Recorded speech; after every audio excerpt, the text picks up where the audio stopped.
Hey everybody, you're watching Cadroll Hunter, and this doesn't look like a lot here, but I am super excited. The bank called me today and said an elderly customer came in and dropped off 4 rolls of really old nickels. We thought you might be interested. Stay tuned.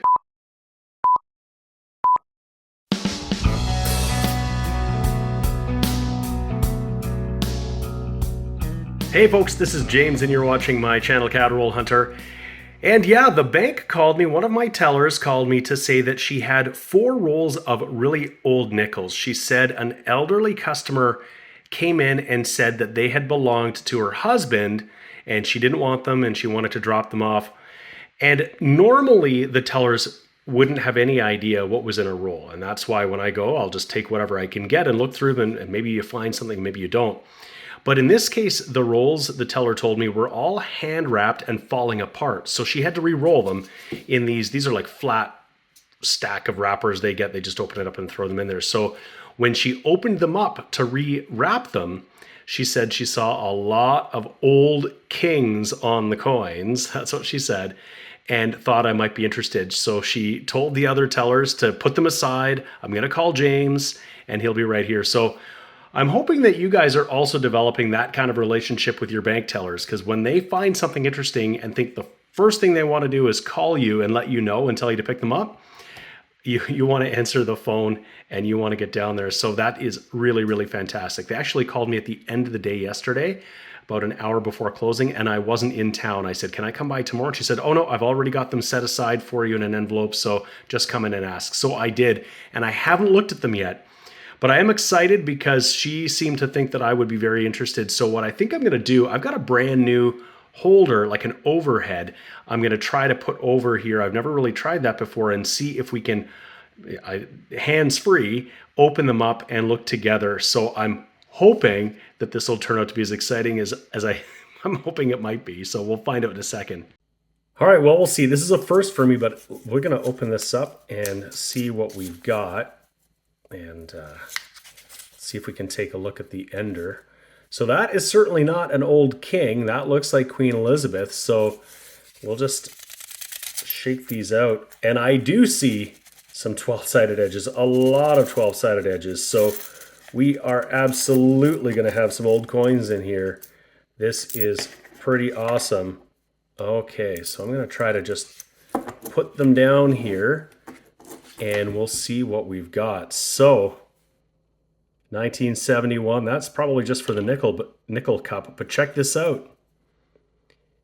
1940, and absolutely going to be King George VI, so that's cool. And then followed by a 2004. What that's all about, I really have no idea. But we're going to find a bunch of oldies. There's a 1951. That is a Sudbury nickel commemorative, 200 years of mining nickel in Canada. So I'll do these one roll at a time and then well, look at that. There's a 1961, but we've got a King George V. This is a 1927, and I think this is probably going to go in the album. So we're trying to fill a Lighthouse Vista Canada album from coin roll hunting, and this certainly counts as coin roll hunting. I got these from the bank. If I hadn't gone in to get these 4 rolls, if they didn't know what they were, they would have just put them with the rest of their nickels and handed them out one roll at a time, or maybe the next time I went in to get a box of nickels. But I'm so happy that they called me. Look at that.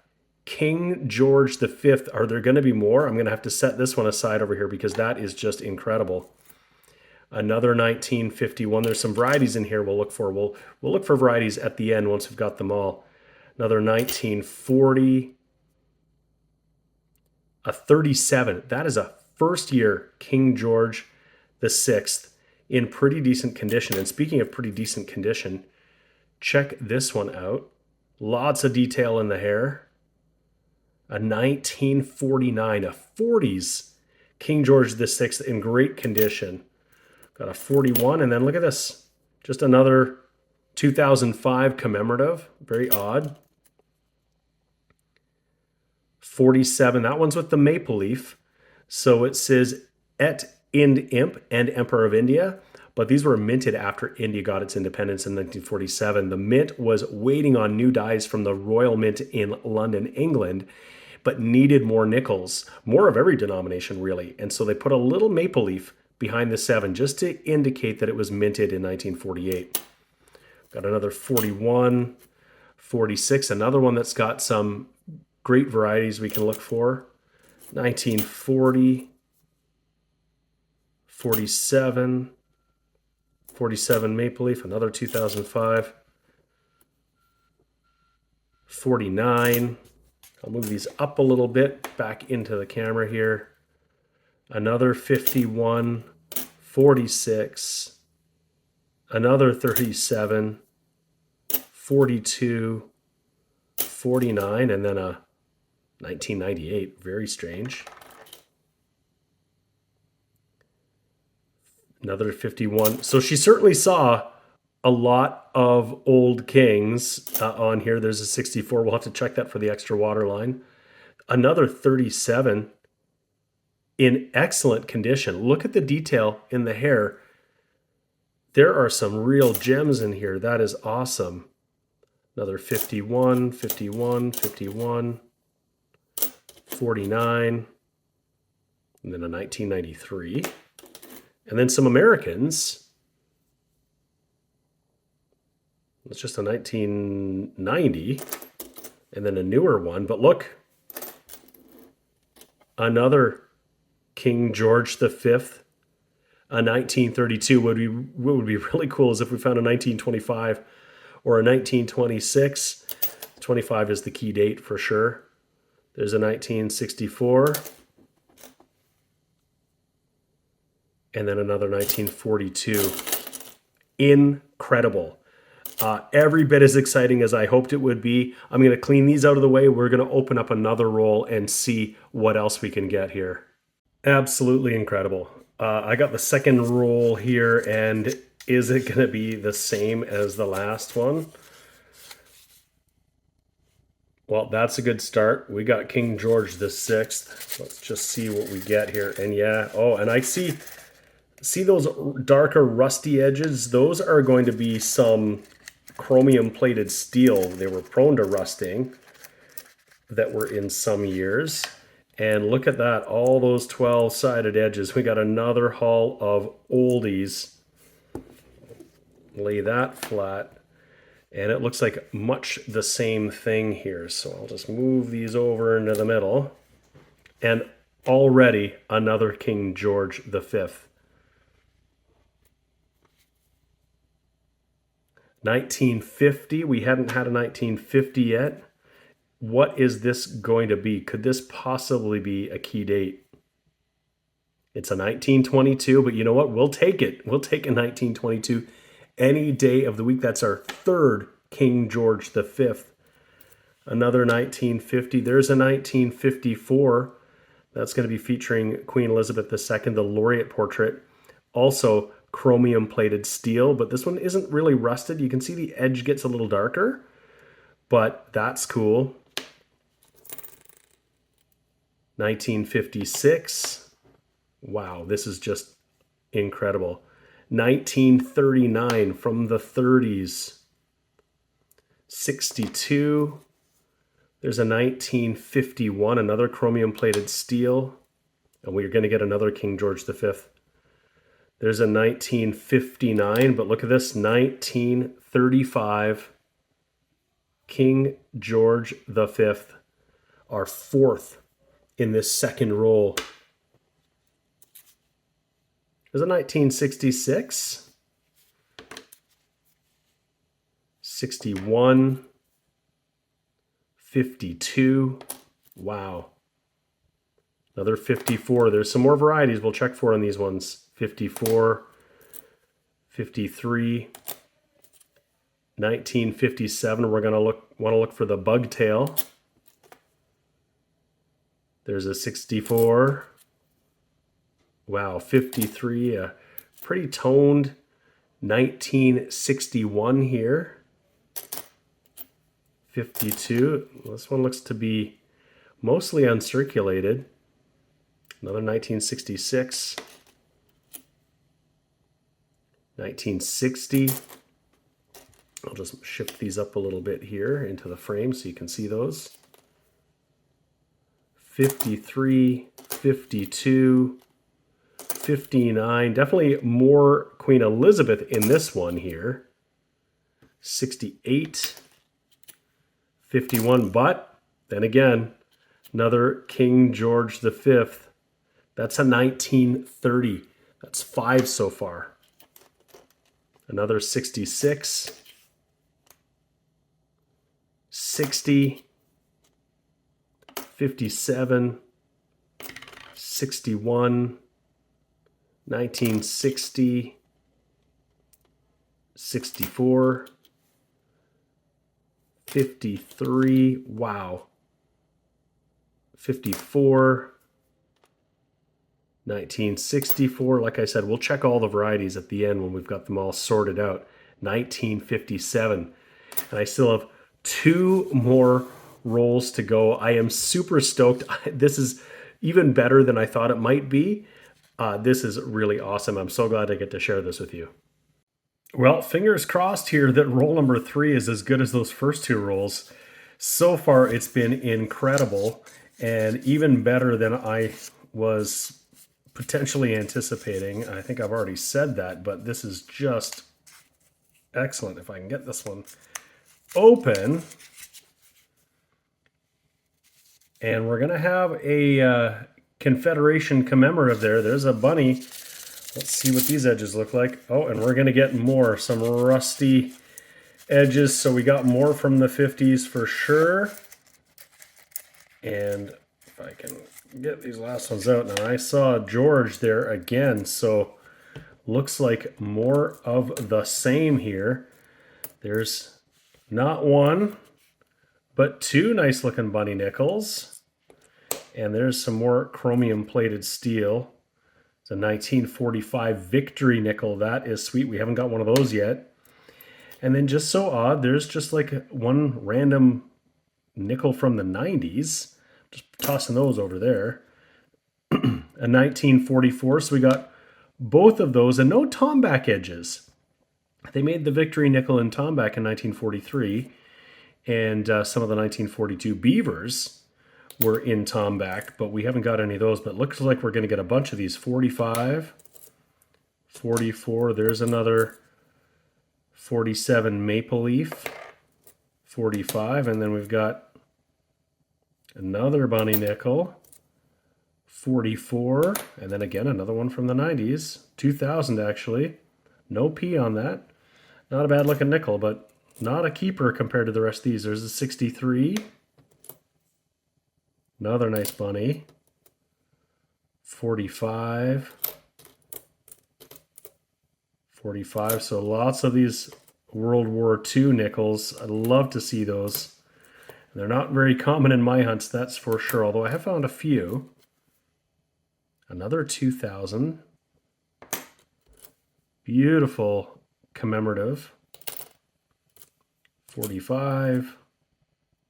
45. Another just gorgeous bunny nickel. That's really awesome. A bunch of those. 45, 44. So a different part of the collection, I guess. We're seeing a lot of these. That's a 44. Hard to see because of the damage and the rust on it. There's another 1999. So curious. Bunny nickel. We'll just slide these down a little bit here for us. 45, 45, 44, bunny nickel, 2001 P. Very strange. 44, bunny, 45. There's a 57, laureate portrait. Another 57, 57. 57. So we've got some to check for the bug tail. I'm excited about that. We got 1 more roll to go here. This is where I wish, it was like the whole box was just like this. But you know what? I will take 1 roll. I will take 4 rolls. I'll take whatever I can get. I'm just glad that they called me up to say they had something they thought I would like.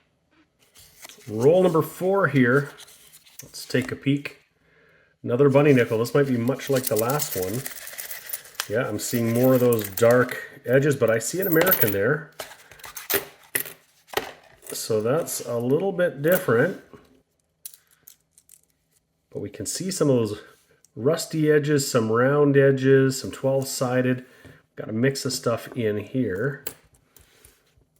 So we'll start it off with another bunny nickel, and then we're going to get an American. We want to see, are these going to be older? That's a 1959. That's a 50s Jefferson nickel, and it's in pretty nice condition, I'd have to say.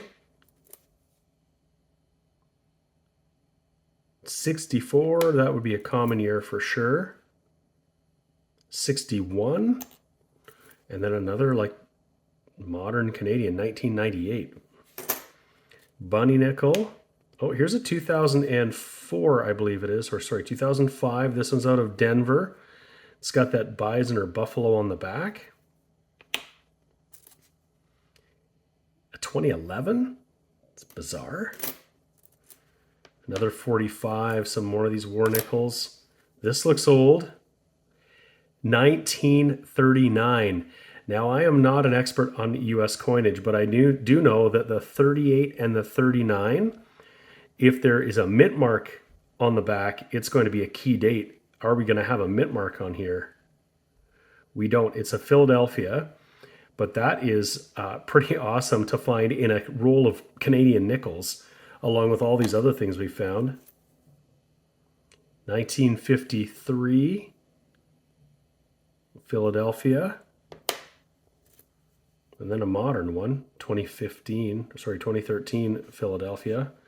Set that aside.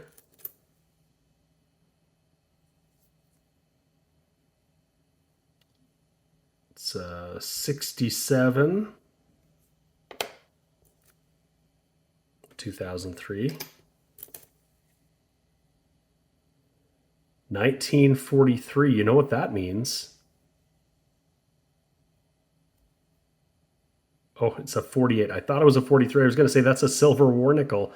No, it's a 1948 Philadelphia. One of the 48s, I think, is a better date, but I'm not sure. A silver war nickel. Now, that's one thing I've never found before. So if we found one in here, that would be awesome. But that's a 1949. So we're getting some older stuff in here, mixed with some newer stuff. A 1999. It's a 62, 2008, another nice bunny nickel. Some more Canadian war nickels, 1944, 1945. There's a 63. Pretty nice looking 1945.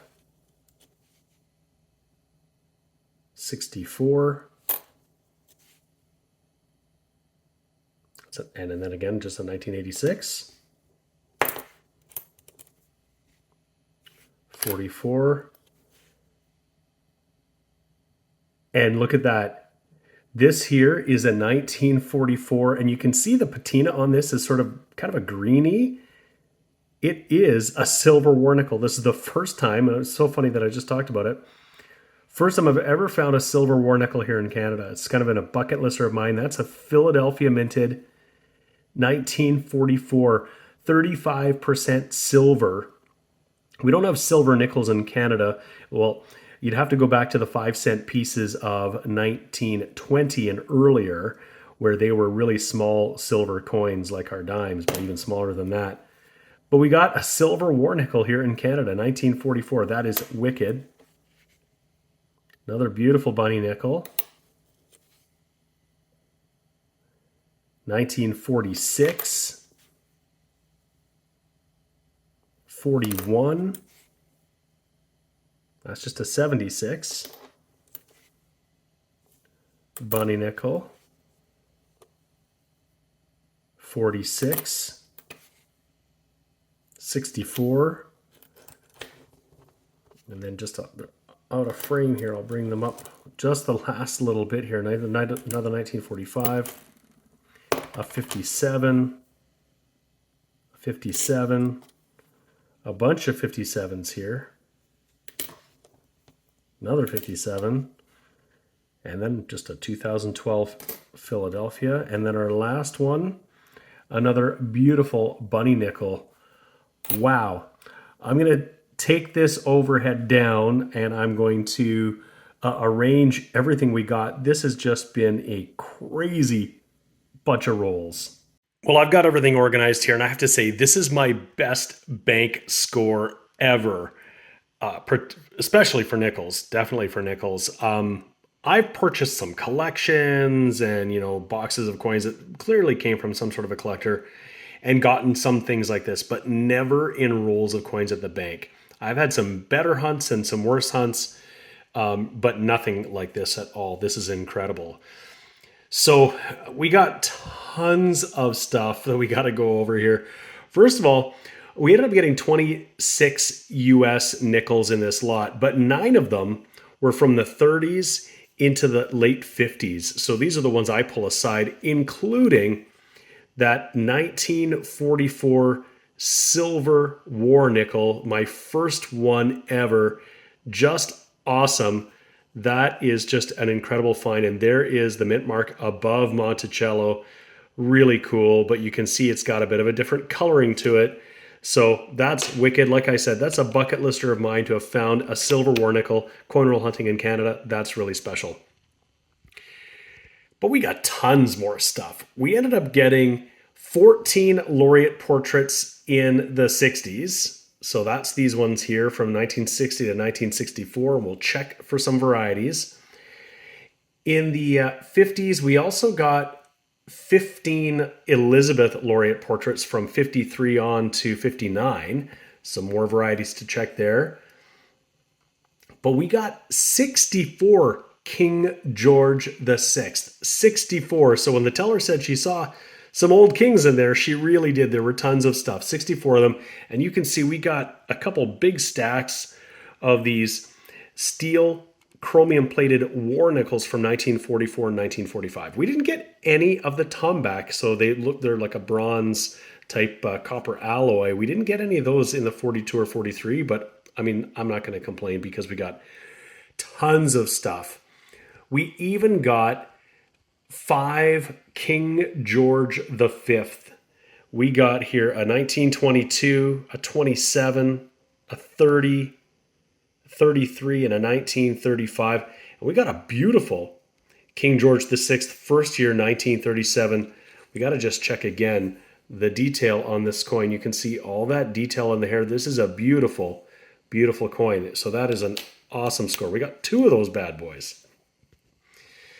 And then we got some other stuff that's just kind of strange. Some other Americans from the 60s into the 2010s. So a little bit of nickel for the nickel cup. Nothing particularly there. And then again, just a smattering of modern Canadian nickels. Nothing special about them, but just mixed in. So I really don't know what the story was behind these, where they came from, why some of these other things got mixed in. It's so strange, but I'm so glad that they ended up here with me and that I could share this with you. Now, a moment ago, I think I said that this is 1933. It's a 1932, which means we get to check for one of the most valuable varieties in Canadian nickels. It's the 1932 Far 2. And this one, we'll just throw it under the scope and take a look, and we'll show you, or I'll show you what we're looking at. So here it is, 1932. What we're looking at here when we say near to or far to, it's how close that 2 is from the leaf. This is the near 2. This is the common one. The far 2, this is going to be closer to the 3. It actually looks a lot closer to the 3. And if you want to know for sure, you can draw a line from the tip of this leaf to the tip of the leaf on the left here. And if the 2 touches that line, which it would here, if you can imagine that imaginary line, it's the near 2. The far 2, the 2 is going to be below that line. So we didn't get that, but we still got a 1932 King George V, and that's wicked. Here's one of the 2 1946s we got. The main variety to look for is the Arrowhead. And it basically, there's I think like a die chip in the 6 that makes it look like there's an arrowhead. We don't have it there. If I pull up the second one, we don't have it there either. But again, a couple 1946s, that's pretty sweet. 3 of our 1947s feature the maple leaf right behind the date here. One of them doesn't. That gives us a chance to look for the rare 47 dot variety. And this is our 47, and we would see a little dot close to the base of the 7. There's a little kind of an anomaly on there, but we do not see the dot. So that's another one you want to look for. And I have found one once before in a collection I purchased. I will also note the other key date that we didn't get in the King George VI would be the 1948. Between these 47s and the stack of 49s, we did not get one. We got a bunch of these 1951 commemoratives, which means we can look for the half moon variety, another die variety, and it just features an impression of what looks like a semicircle below the 1. So they call it the half moon. And it looks like we got 6 or 7 of these, so I don't have it there, so we'll just look at them all together. Not there. I haven't found one of these before. If we found one, well, we just found one. Look at that. So it's not terribly valuable. In an AU, it's worth about $4. An AU normal one is about $1. But we got the half moon. That's actually really cool. Another variety that I never had before. There's an opportunity here to see if we got any more. And we didn't there. Nope. There's something going on. That looks like just some scratches there, but that's not the half moon for sure. And this last one, no, but we got one. Check it out, the 1951 half moon variety.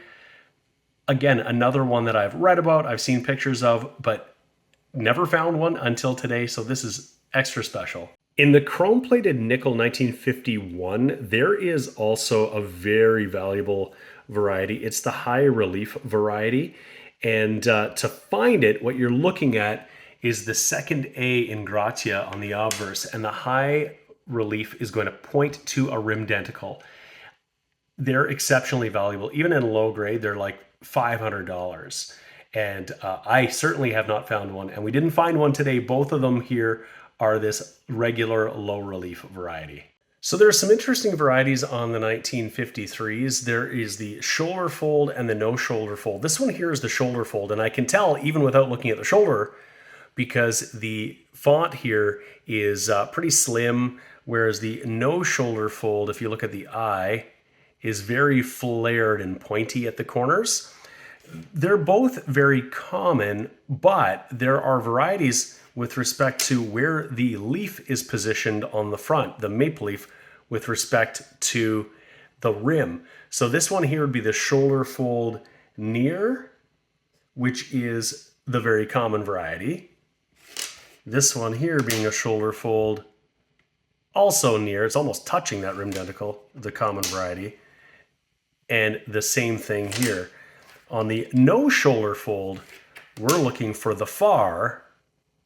Well, actually, the no shoulder fold, the far is the common. It's the near we want to find, but we didn't get that here either. So we just got the average ordinary stuff. But again, finding a 1953 in circulation is not average or ordinary. So we ended up with 4 1957s, and I got confused because I wondered where all the ones we had earlier were, because I found 4 in the last roll, but I was sure I found 4 in another roll. And when I was just pulling the coins from the last roll down the mat, I grabbed the 1957s that were already on the mat. So they were ones we'd already seen. But what we're looking at here is for the bug tail. It's basically a die chip at the end of the beaver's tail here that kind of looked like it was a bug or something. So that's what we want to look at. We don't have it there. We don't have it there. We don't have it there. And our fourth shot here, nope, we don't have it there either. But these are fun things to look for. If you found the bug tail variety, yeah, in an AU, it's a $20 coin. So in a lower grade, you're going to have to take some off there, but very interesting things to find. The other one, the 1960, there is what is known as the bald beaver. And you can really only tell in high grades, but what that means is that the beaver didn't have a lot of detail on the fur detail. And you could see it on an uncirculated coin. It looked like the detail was worn off the beaver. It just actually wasn't struck well.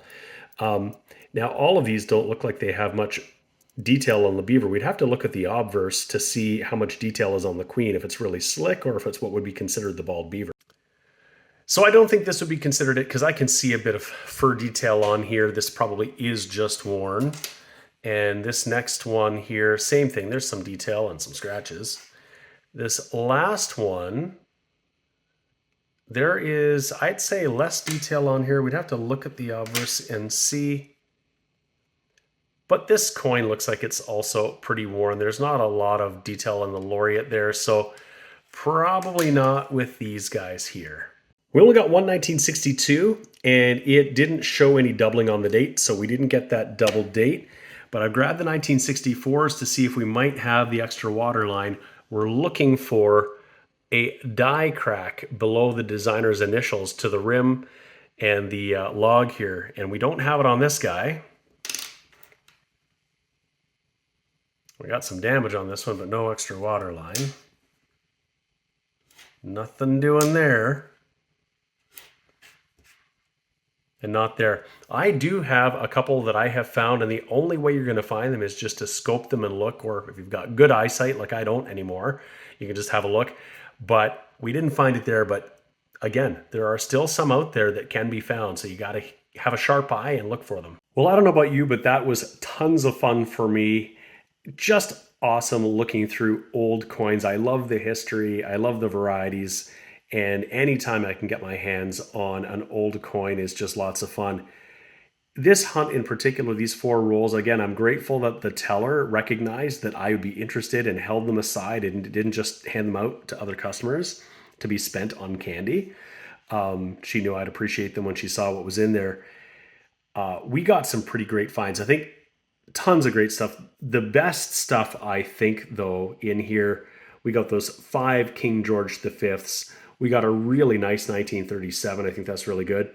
That silver war nickel, one I had never found before. And another one I hadn't found before was that 1951 Half Moon variety.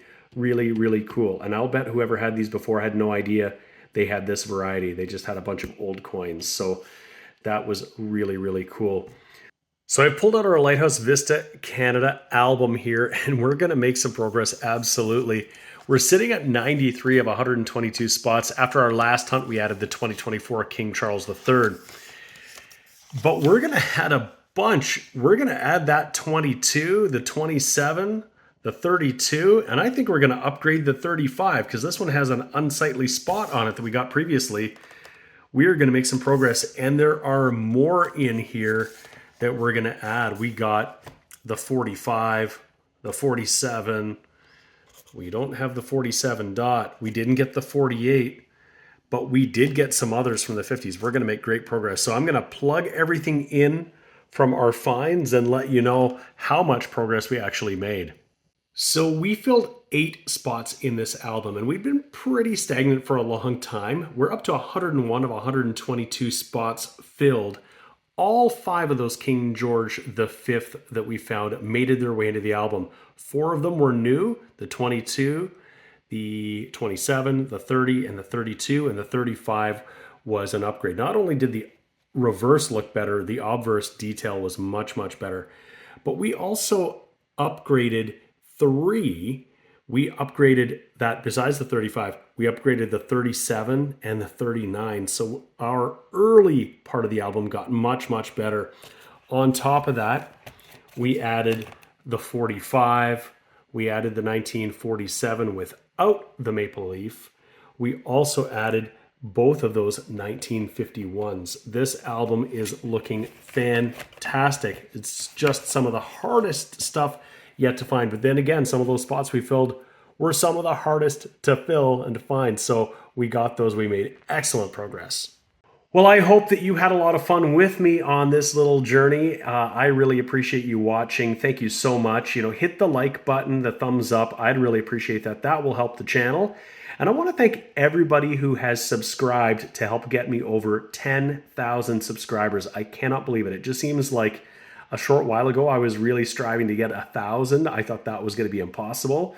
And somehow here we are over 10,000, almost at 10,100 now, which is just really crazy. So thank you to everyone who has subscribed, and anyone who isn't subscribed. If you made it this far in the video, I think you had a fun time. Please subscribe and watch my videos. I really appreciate that. Again, everyone, thank you so much for watching. I always appreciate it. We'll see you again next time. The sponsors of today's video are Lighthouse Canada and the Charlton Press. Lighthouse Canada is the leading supplier of high-quality numismatic supplies in Canada, and the Charlton Press is the leading publisher of coin and paper money catalogs and price guides for Canadian collectors. Go check out their online stores today and use the exclusive discount code CRH20 for 20% off all your purchases.